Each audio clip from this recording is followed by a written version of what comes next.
Good morning. A day at the farm. Courtesy call to Honorable Cynthia Villar, Senator of the Philippines, with Innerville Club, District 383. Please watch some of our light moments with the Senator and the Innerville members.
That's PP Easy. First to arrive here at the Villar SIPAG Farm School. We are here in the area waiting for our members. So we're going up now. Dito na kami pupunta.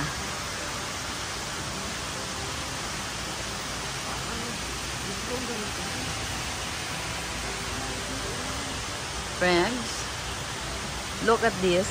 This is the farmhouse. There's a beautiful pool here. There, naglilinis si Kuya ng pool. Ayan siya. Tapos beside that, yan ang Excell Moreno Dam. Zapote Dam. The first ever dam dito sa Las Piñas. And I guess pati yata dito sa buong bansa. So ang nag-design nito ay si Saint Excell Moreno, na dati siyang pura paroko ng Las Piñas noong unang panahon pa.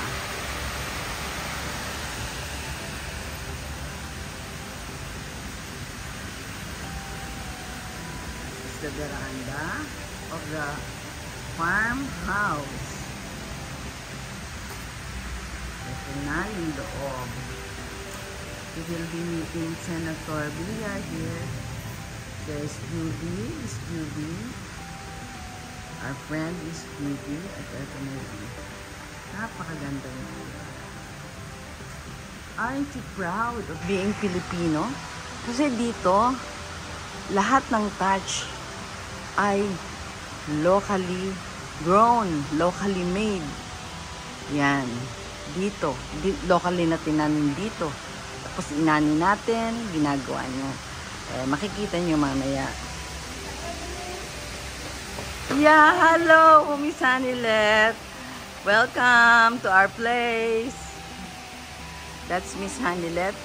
She works here under Senator Cynthia Villar, and she handles the southern Luzon area.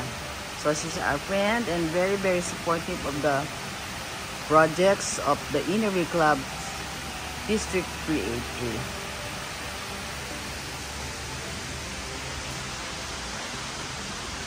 Dito papunta sa likod. So you can just imagine from what you have seen kung anong makikita dyan. Ang gaganda din. Siyempre si Kuya, linis ng linis. Pwede na bang mag-swimming, sir? Hindi naririnig. Okay. Some of the members who arrived early.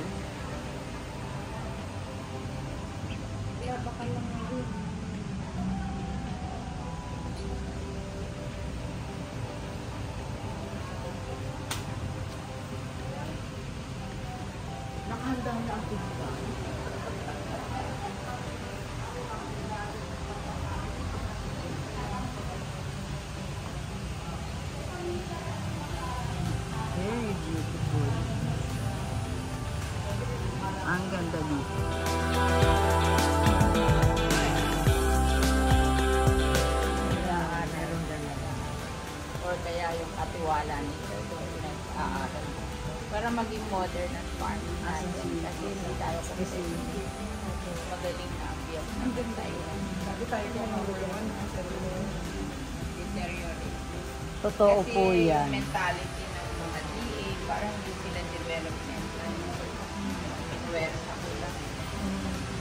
Nagpasa ako ng batas to establish farm school in the Philippines in 2,805. And then, 681 accredited with TESDA kasi naglagay ako ng pera sa TESDA para bayaran nila yung mga tuition ng mga farmers sa farm. Kasi mahirap lang farmer at sa magbabayad pa sila, mga hindi na sila mag-aral. So, yung TESDA na magbabayad, but only to accredited farm. ito kung kawawa ang farmers na. Eh tayo kawawa din. Kasi pag Naapektuhan din. pag hindi sila nagtanim, mahal ang pagkain na. That's Senator Cynthia Villar discussing Farmer. present situation in our agriculture, especially the farmers. Nagpapasa ako ngayon ng batas na bawal ang hoarding, profiteering, excell, at saka smuggling. Sibuyas po, Senator. Grabe yun. Grabe yun. Alam mo, ang sibuyas, 25 pesos per kilo, binenta nila na. Oh, Ang cost, dinarap pa nila farmer, binili nila. Personal sila po ang kumita. Sino, ikaw? Ayun, pwede. Tingnan nilang online. Ano yung online ng farm school? Villar SIPAG Farm School. Nakalagay ito po ano din. picture? Video kay Jovi.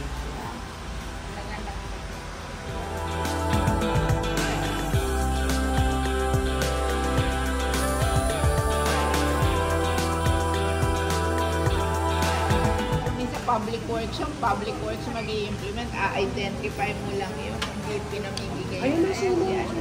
Ay.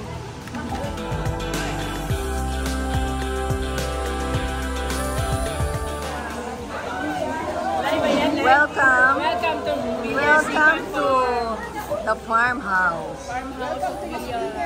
Welcome to Las Piñas. Hi, hello, welcome. Hello. Welcome to the farmhouse. Villar. Yes. Villar SIPAG Farm. Oh, yeah. Enjoy. Enjoy. Mga friends, I hope you're having a nice Time. breakfast dito. Okay.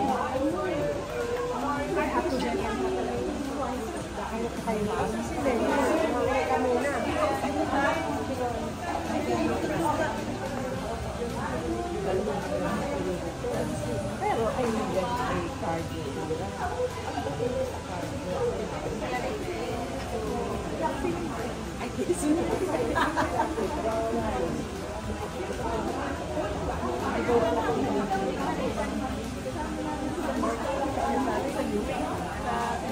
Kami po yung active during the quiet.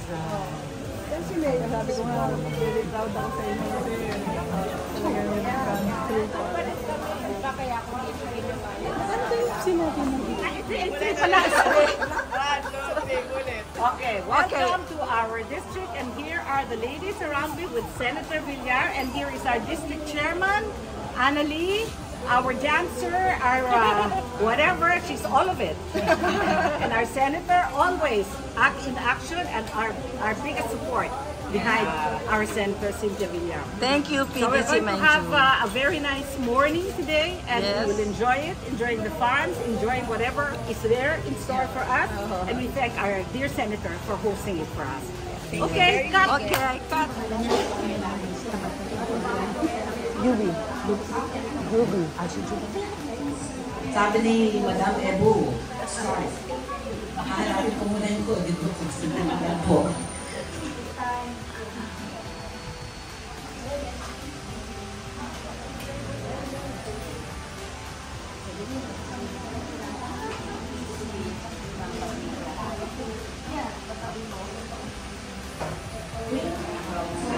As District Chairman, Benchu Romero, and we haven't seen each other for the longest time. However, I'm back because I cannot say no to our senator here, who's been a dear friend of ours from the congressional spouses for a very, very long time.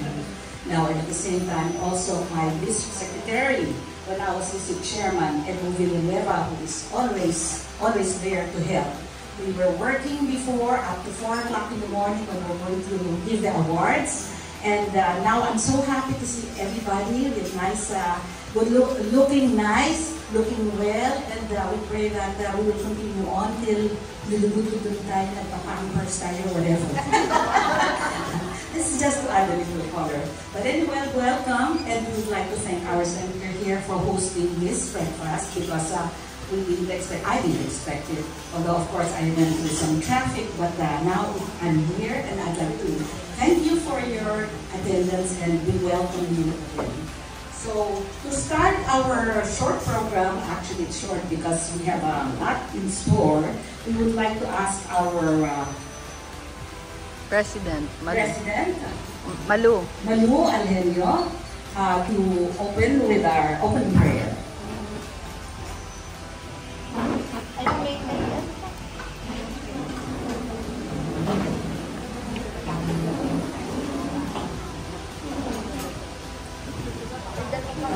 Kuha na lang ng chair. Magandang umaga po, tayo po manalangin. Sa ngala ng Ama, ng Anak at Espiritu Santo. Amen. Panginoon Diyos, kami po ay lumalapit sa inyo na may pagkumbabang puso. Hinihiling po namin ang inyong pagkabay at karunungan sa pagsisimula ng aming gawain. O Diyos nawa ay pagpalain mo po ang bawat isa at pumagitna ka po sa amin sa araw na ito. Nawa, ang gawain na ito ay maging daan upang kami ay magkaroon ng karagdagang kaalaman na tutulong sa amin upang kami ay mas lumago at kami ay magkaroon pa ng mas maayos na relasyon sa bawat isa. Wala na tayong mga protocol kasi ano na ako, lumampas ako sa panahon ng protocol. Anyway, before we introduce and welcome our special hostess of the day, I would first like to acknowledge the presence of our friends here. Allow me to start because there are some who are not able to come here. But first to acknowledge the presence of our district chairman, Ebu Minio. Please stand, Ebu. And then of course, I will not mention the anymore yung titulo nyo nga, if you don't mind. Baka magsabit-sabit hindi niya. But anyway, from this table here, I'll start with Joy Prianyo. And then of course, that table over there is Skippy Santos. By the way, she comes from our club in Makati. She was just given an international award by our international president, Senator Farm. We are putting our district into the map and we hope into the international map for that matter. So we're soaring high. And for that, some magsigabong palakpak. So of course, our hostess with the mostest with the right hand of our center because who was trying to drama till midnight, till 4 o'clock, telling me to come, not to be late, etc. Our beloved Ebu Minio. Now, I will acknowledge also the presence. I might miss out some, or there might be some who are not around, but I will still call their names out just the same. So I'll start with IWC, Las Piñas, and Environs, Malu Alhenio. Kayo na lang kayo, ha? Okay, IWC Makati, Jem Turla is not present. She's the president of our club. Sorry, I'm representing, Skip is representing, and among others. Okay, so next is Makati North. Isa Concepcion is here. Yes. IW Paranaque, Joe Marshall. Hi, Joe. IWC, Muntinlupa, Riza Dormiedo. Yeah. Okay. IWC Makati, San Antonio. Kathy Lucero, of course, Kathy. Yes. IWC Taguig, Doctora Edna Victa. She here? Yeah, okay. IWC Las Piñas, Shining Diamonds, Mirna Tabirao. Eh, si Mirna, sarap pang pala, Shining Diamond, Shining Dancer din. Okay, so I haven't seen you for the longest time years. IWC Makati, Makati is. Makati is, Emils Pasqua, is she here? Okay. This 383 officers, DC Anali, which I call, RG Villahin, Dr. Laris Rivera. Hi. Oh, andito ka na. Doktora, what is your line of medicine, Doktora? Then please, ano yung ipin? Sabi na parating mag-ingat sa ipin, mahirap na nakapustiso. Di ba? Dentist, Doktora? So anyway, nabisa ni Mari. Wait, hold on a second. Bebe, Pinyon? Yes, Bebe. Bebe or Bebe? Bebe. Big Bebe. So, si Beth Wu, is she here? Okay. So, well, did I miss anybody by any chance? Oh, Cynthia, kayo? Oh, yes? Please introduce yourself. Yes? Risa? Pentakal. Pentakahal. Ayun na nga yun. Okay, so welcome. So, okay. So, I think I've covered enough. I've covered all the areas. And once again, we'd like to thank our hostess. But before that, there is a welcome and special and a friend who can say no to Madam Ebu Minio.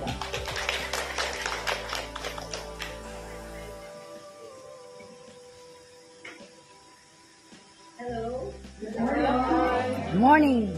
Ito, medyo nakaka-nervous. Kayo man ang bigyan ng ganitong task. Ewan ko na. It is with great honor and pride to be given the task of introducing an exceptionally loving wife, caring mother, a teacher, a famous To be here with the Senior Club District 383 officers and members. I want to acknowledge my friends here, your past district chairman, Henry Romero. Palakpakan po natin. And our past district chairman also, Choi Rian. And Skippy Santos. And past district vice chairman, Ebu Minio from Las Piñas. And District 383 Chairman Amali Bolinao and her officers. Palakpakan po natin. The District 383 Club Presidents, Club Officers, and Club Members belonging to Las Piñas. Palakpakan po natin mga taga Las Piñas. Makati North,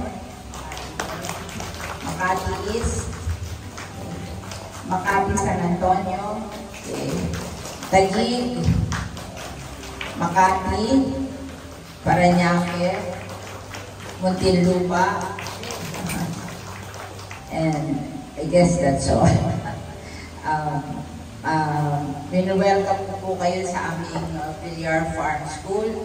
Actually, ito po ay supposed to be, inipon po itong lupang ko ni Senator Manny Villar to be developed into a subdivision. But in 2016, I went to France. I was a visitor of the Association of Farm Schools in France. They have thousands of farm schools, and I thought France is a first world country and they have thousands of farm schools. Dapat sa Pilipinas, which is an agricultural country, marami tayong dapat na farm school. So when I came back, I wrote the Farm Tourism Law, which provided for the establishment of farm schools in every town in the Philippines. And when napasa na yung batas, pinirmahan na po ni President Duterte, sabi ng mga farm owners, "Ma'am, ano ba yung farm school?" Kaya nagulat ako na hindi alam sa Pilipinas ang farm school. So I talked to Manny na huwag niya na lang itong gawing subdivision. We'll just establish a farm school here. So I can tell the farm owners na doon kayo pumunta sa Las Piñas, may model doon ng farm school, and yun ang gawin nyo. So after that, there are now 2,805 farm school and tourist farms in the Philippines. 681 is accredited with TESDA. And if you're accredited with TESDA, you TESDA will pay for the scholarship of all your students in the farm school. So, naglagay po ako ng mahigit 1 bilyong piso taon-taon sa TESDA para bayaran nila yung tuition ng mga farmers. Kasi the problem with our farmers in the Philippines, hindi na tayo competitive. Talo na tayo ng Vietnam. Nakakagulat kasi Vietnam was in war when we were practicing agriculture na in the Philippines. Ngayon, mas magaling sila sa atin. And Thailand as well. Kaya kailangang i-upgrade natin ang ating mga farmers so that they will be competitive. Like for example, Vietnam can produce palay at 6 pesos per kilo. Ang farmer natin produces palay at 12 pesos per kilo. Kaya doble. And we did a study on that, and we found out that yung 6 peso difference, 350 noon is higher ang labor cost natin by 350 per kilo.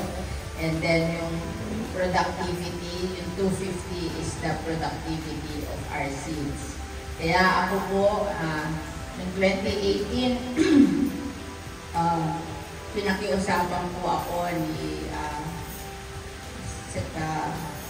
Secretary Dominguez na tumaas kasi ang rice noon from 32 to 38 pesos per kilo to 48 to 60 pesos per kilo. So pinakiusapan nila ako na i-liberalize ang importation of rice but with tariff. And mayag po ako dahil sabi ko basta yung tariff na makukolekta, ibabalik nyo sa small farmers para sila maging competitive. And sabi nila, they will be able to collect 12 billion pesos a year from tariff from rice, 35% na tariff from rice. So, I allocated 10 billion to the Rice Competitiveness Enhancement Fund, which will provide mechanization. Kasi kung mahal ang labor mo, you have to mechanize. And that will, they will give 5 billion pesos a year to mechanize the farmers through their cooperatives and local government, and then 3 billion a year to distribute inbred rice seedlings of field rice, and then turuan ng mga farmer how to produce these inbred seedlings in the long run. And then 1 billion pesos to Land Bank and DBP for loans na mura dahil bigay lang 2% lang ang interest para hindi maging victim yung mga farmers natin ng 5-6. And then another 1 billion pesos to be given to TESDA and ATI to train the farmers on mechanization and maintenance of machine. Kasi minsan, bibigyan mo ng machine, i-operate, pag nasira, ay pababayaan na lang kasi hindi marunong mag-maintain. And then of course, to teach the farmers how to produce inbred rice seedlings na mas more productive. So, yun po, kaya nagtayo po kami ng farm school kasi para pag nagtanong yung mga farm owners, how do you establish a farm school, they can come here and see the model. And then at the same time, kami po ay nagtuturo sa mga trainers ng mga farm school dito for Southern Luzon and Bicol. So they come here, we have a dormitory, they learn here, and then they go back to teach in their particular provinces. Meron din po kaming isang ganito sa San Jose del Monte, Bulacan for Central Luzon and Northern Luzon and Cordillera.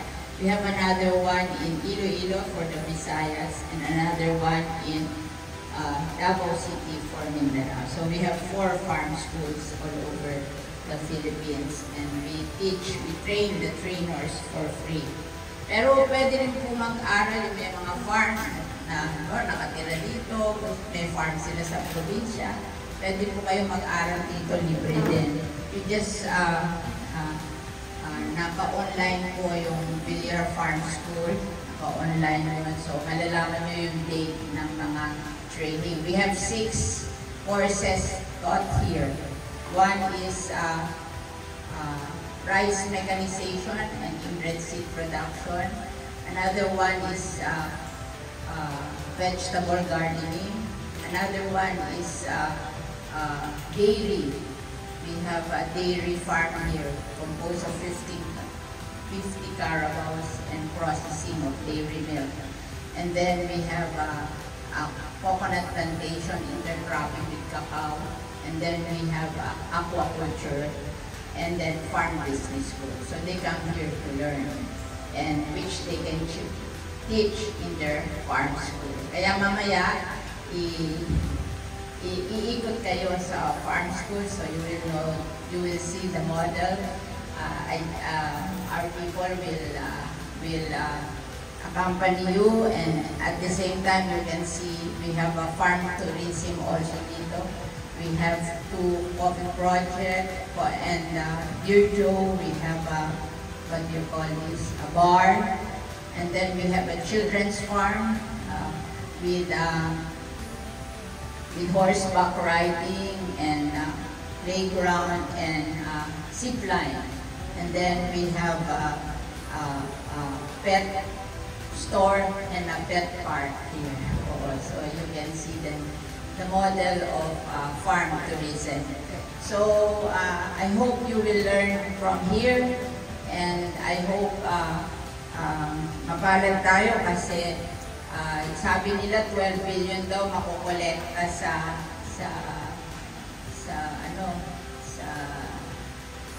tariff on rice. Ngayon po 22 billion ang collection. So in 2019, I wrote another bill giving financial assistance to rice farmers owning 2 hectares and below, 5,000 a year. Yun po yung in-announce ni President na ipamimigay na kasi marami nang naipon. Kasi itong DA, hindi ma-final yung listahan. When I wrote the law, they said there are 1.6 million farmers owning 2 hectares and below. Kasi nagkaroon tayo ng land reform, di ba? I-distribute yung mga land ng mga landowners, usually 2 hectares and below lang ang distribution. Kaya we have a lot of farmers owning 2 hectares and below. So yung po yung ating rice tarification law, na created the Rice Competitiveness Enhancement Fund and the financial assistance to rice farmers owning 2 hectares and below. I wrote also the Coconut Farmers and Industry Development Fund. Yun naman ay coming from the Coco Levy Fund. It was declared by the Supreme Court that the Coco Levy Fund is owned by the small coconut farmers. So, ang ginawa po, yung Coco Levy Fund po na-invest yan sa San Miguel Corporation. So, San Miguel Corporation bought 30% of the shares to be given to small farmers. So, they paid 75 billion pesos for that. And it was deposited in the treasury, and with interest, it's now 80 billion pesos. It will be distributed to the small coconut farmers. First, by providing them the hybrid seedlings. These hybrid seedlings of coconut is lower, hindi mo na aakyatin ng malayo, and it can produce 140 nuts per year per tree instead of the present 40 nuts per year per tree. So magti-triple agad ang income ng coconut farmers. Usually, ang income lang ng coconut farmers, they're the poorest, 1,500 a month. So magiging 4,500 a month.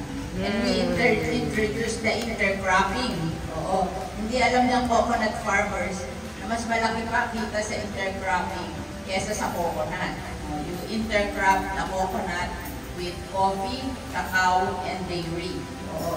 And with that, you earn an additional of 10,000 a month. So magiging 14,500 na ang income ng coconut farmers if they practice this. So in our farm, you will see coconut trees intercropping with cacao.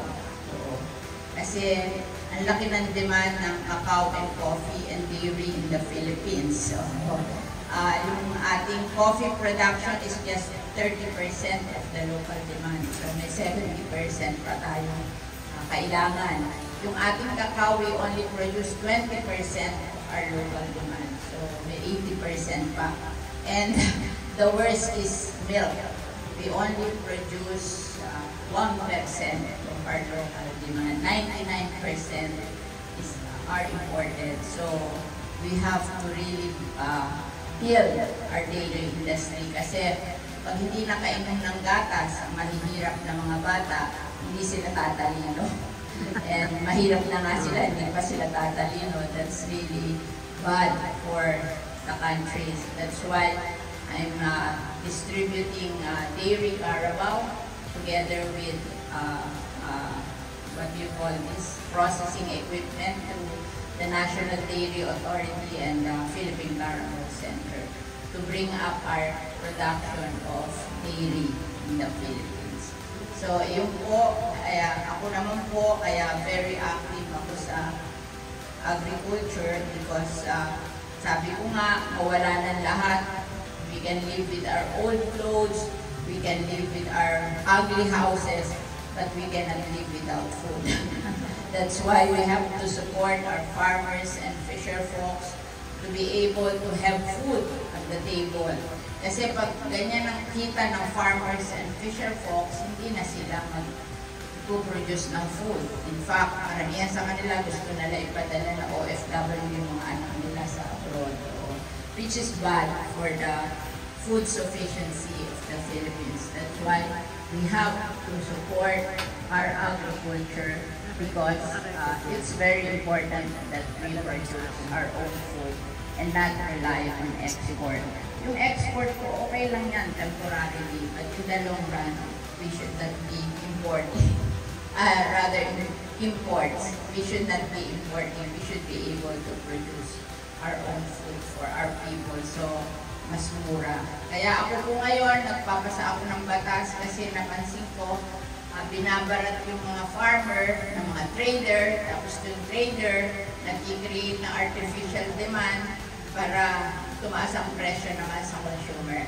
That's why this year, we are passing the Anti-Agricultural Economic Sabotage Law, which will penalize the traders, rather the profiteers, the hoarders, the cartel, and the smugglers with life imprisonment. At pag sila'y na-file ng case, non-bailable. They go to prison during the hearing of the case. Para kung hindi tayo manalo sa case, which is always the case, dahil mayayaman sila, at least they have got to prison. At least para matakot sila kung silang mayayaman, they don't want to go to prison. So, yun lang po, at sana you will be with me in supporting agriculture in our country. And have a pleasant day. You come and look at our farm school and learn from it. And maybe later on you can ask your relatives and friends and to come and learn from our farm school. Free po ang aral sa aming farm school. At yung galing sa probinsya, may dormitory. Hindi lang yung free, pagkain. They can eat around, marami po mga sari-sari store around. So, yun lang po. Maraming salamat for coming. Thank you and have a pleasant day.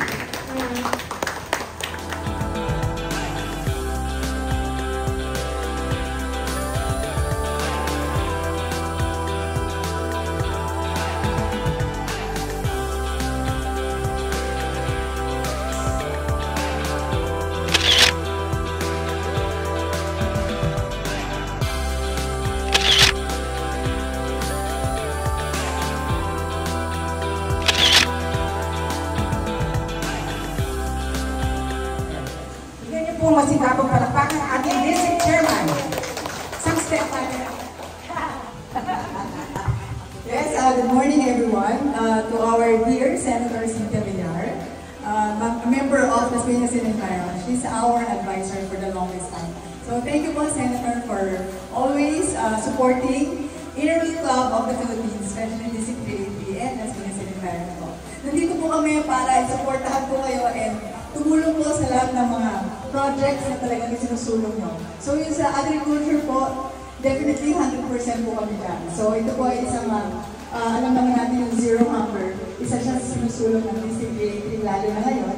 na siya ang ating international peace na pinupush. So ito po ay ang Inner Club po ay talaga pong full support kay Senator Villar. Siyempre, kababaihan. So, laban natin to. At tayo po ay talagang maraming projects, Senator Villar, na talagang para po sa mga community, katulad ng ating mga talagang inaaligan natin na kailangan natin gawin. So, to this, Senator, maraming salamat po for welcoming us to your beautiful farmhouse. Ito po sa Villar SIPAG. Kapit-bahay po namin. Kapit-bahay po kami sa Villar. So, yeah, and to our President Malu for this opportunity. And good morning, and please stay safe, healthy, and safe, everyone. Thank you. Joy Rianyo, Makati North. Thank you. Maraming salamat. Senator, Madam Senator Cynthia Villar, on behalf of everyone here present, I would like to express our gratitude for sharing a part of your precious time with us today and for giving us the opportunity to see and visit your Villar SIPAG Farm. Maraming pong salamat sa inyong pong ibinigay na pagkakataon dito sa amin na makagaong palad kayo, makasama kayo. Alam po namin na kayo'y napaka-busy. So, maraming pong salamat at katulad po ng sinabi ng aming DC, we will support all the projects concerning the agriculture issues and problems. Malapit din po sa puso ko yan, yung sa agrikultura natin. And talagang sinusuportahan din po namin ang mga ating maliliit na mga magsasaka, mga farmers na sinusuportahan din po ni Mr. Rianyo. Maraming pong salamat. At maraming pong salamat sa lahat ng pumunta dito, mga members ng District 383, especially to DC Annalie, IPDC Skippy, Ebu, sa inyong lahat. Maraming salamat sa pagsuporta at suportahan natin si Senator Villar. Nais kong idagdag na sana support mo din yung book against reclamation of Manila Bay. Kasi that will really flood Metro Manila. Kasi tayo lang dito sa Las Piñas, Parañaque, Bacoor, we have 6 rivers going out of Manila Bay. Pag hindi tayo nakalabas doon, flooded tayo dito. And at the same time, yung nire-reclaim nila is the spawning ground. Yung ating wetland park is the spawning ground of fishes in Manila Bay. Yung pinapanganak. At yun ang pumupunta sa Manila Bay, yan ang hanap buhay ng 300 fisher folks in Manila Bay. Kaya mawawalan sila ng hanap buhay, tayo naman babaha tayo. Mawawalan ng value yung ating mga bahay kasi walang gustong bumili ng bahay na binabaha. Yan lang po. Kaya I hope the Inner Wheel Club will be supportive of the fight against the reclamation of Manila Bay. Thank you. Civic group, we should really put our heads together. How we can really help, especially the agricultural things surrounding us, from the plants, from the fruit-bearing trees, from whatever surroundings that we have in our environment. Let's keep our country clean, productive, plant more trees so that we avoid the more floods, etc. And of course, that thing about the reclamation area, maybe we can do something about it. The presidents here start to talk and discuss with your members how we can be able to help and then be active with the society, because we have a big backup here with our senator, and if we put our heads together, nothing is impossible. So with the grace of God, again, thank you so much, and thank you again, Senator Villar. And it has been an enriching moment for us. And of course, we will still have a tour around the farm. So brace yourself, ladies. May sombrero kayo. Mag-inom kayo ng tubig at magdala ng bote. So thank you and have a good day. Thank you, Honorable Cynthia Villar, and to Inner Wheel Club District 383, Mabuhay. See you in part 2.